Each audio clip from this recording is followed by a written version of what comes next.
മലപ്പുറത്ത് നിന്ന് UDF ജില്ലാ ക്യാമ്പ് നടക്കുകയാണ്. അതിന്റെ ഉദ്ഘാടനത്തിന് ഞങ്ങൾ എല്ലാവരും കൂടി ഒരുമിച്ചാണ് ഇവിടെ നിന്ന് യാത്രയാവുന്ന പാണക്കാട് നിന്ന്. അവിടെ ഈ പരിപാടിക്ക് വരുമ്പോൾ എപ്പോഴെല്ലാം വരുമ്പോൾ അവിടെ സന്ദർശിക്കാൻ പറ്റും അപ്പോഴെല്ലാം സന്ദർശിക്കുകയും ഞങ്ങൾ കൂടിയാലോചന നടത്തുകയും ചെയ്യും.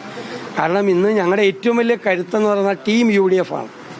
2026 ഉജ്ജ്വലമായ തിരിച്ചുവരവിനുള്ള ഏറ്റവും വലിയ ഞങ്ങളുടെ കരുത്തും ഞങ്ങളുടെ ആത്മവിശ്വാസവും ടീം UDF ആണ്. അതാണ് നിലമ്പൂരിൽ ഞങ്ങൾ തെളിയിച്ചത്. ഞങ്ങളുടെ നേതാക്കന്മാർക്കും പ്രവർത്തകർക്കും ആത്മവിശ്വാസം ഉണ്ടാക്കിയ ഐക്യമാണ് UDFിലുള്ളത്. അപ്പം ഞങ്ങൾ പീരിയോഡിക്കലായി കൃത്യസമയങ്ങളിൽ കൂടിയാലോചനകൾ നടത്തി പരസ്പരം ആലോചിച്ച് വേണ്ട തീരുമാനങ്ങൾ ഒറ്റക്കെട്ടായി എടുത്ത് അത് നടപ്പാക്കുന്ന ഒരു രീതിയാണ്. എപ്പോഴും കൂടിയാലോചനകളാണ്.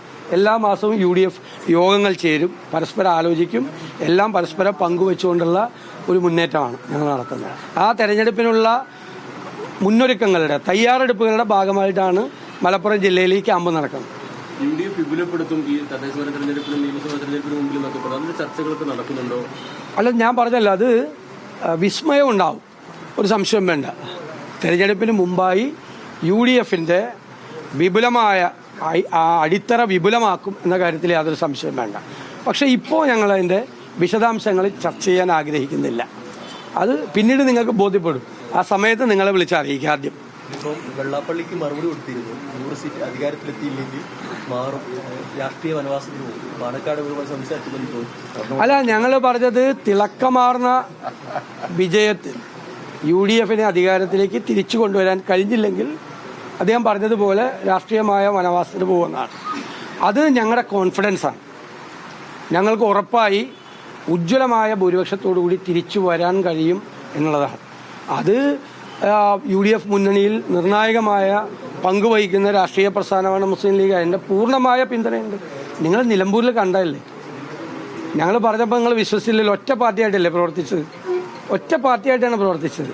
ഇന്ത്യയിലെ മുഴുവൻ സഖ്യങ്ങൾക്ക്, കോയലിഷന്, മുന്നണിക്ക് മാതൃകയാണ് കേരളത്തിലെ UDF. ഇന്ത്യ മുന്നണിയും അതുപോലെ ആയി വരുമെന്നാണ് ഞങ്ങൾ ആഗ്രഹിക്കുന്നത്. ദേശീയതലത്തിൽ വെള്ളാപ്പള്ളിക്കെതിരെയുള്ള വിമർശനം തിരിച്ചുള്ള കമന്റിലൊക്കെ ഇന്നിപ്പോൾ PM സുധീരൻ പറഞ്ഞത് കോൺഗ്രസ് പ്രവർത്തകരുടെ അന്തസ് പ്രതിപക്ഷ നേതാവിന്റെ പ്രസ്താവനയിലൂടെ മുന്നോട്ട് വന്നിട്ടുള്ളത്. അതായത് കോൺഗ്രസ് നേതാക്കളിൽ നിന്നും മുതിർന്ന നേതാക്കളിൽ നിന്നൊക്കെ അക്കാര്യത്തിലൊരു പിന്തുണ കൂടി വരുന്നുണ്ടോ? അല്ല, അത് ഞാൻ സംസാരിക്കുമ്പോൾ കോൺഗ്രസിനെ റെപ്രസെന്റ് ചെയ്തും UDFനെ റെപ്രസെന്റ് ചെയ്താണ് പറഞ്ഞത്. അവര് ഒരു സമുദായത്തെയും ഒരു ജില്ലയെയും ഒരു രാഷ്ട്രീയ പ്രസ്ഥാനത്തെയും അധിക്ഷേപിച്ചുകൊണ്ട് സംസാരിച്ചപ്പോൾ നമ്മൾ മിതമായ വാക്കുകളിൽ അങ്ങനെ പറയരുത്. ശ്രീനാരായണ ഗുരുദേവൻ പറഞ്ഞിരിക്കുന്നത് എന്താണ്, എന്ത് ചെയ്യരുതെന്ന് പറഞ്ഞിരിക്കുന്നു, എന്ത് പറയരുതെന്ന് പറഞ്ഞിരിക്കുന്നു. അത് ദയവീത് അങ്ങ് പറയരുത് എന്ന് വിനീതമായിട്ടാണ് പറഞ്ഞത്. ഞങ്ങൾ പറഞ്ഞത് ഞങ്ങൾക്ക് ആരോടും വ്യക്തിപരമായ പ്രശ്നങ്ങളൊന്നുമില്ല. പക്ഷേ ഏത് തരത്തിലുള്ള വർഗീയതയെയും ഏത് തരത്തിലുള്ള വിദ്വേഷ പ്രചരണത്തെയും UDF ഒറ്റക്കെട്ടായി നിന്ന് എതിർത്ത് തോൽപ്പിക്കും. കോംപ്രമൈസ് ഇല്ല. ആരുമായിട്ടും അത്തരം കാര്യങ്ങൾ പറയുന്ന ആരുമായിട്ടും കോംപ്രമൈസ് ഇല്ല. ഇതിൻ്റെ പുറകിൽ CPM ഉണ്ട്. ഇതിൻ്റെ പുറകിൽ.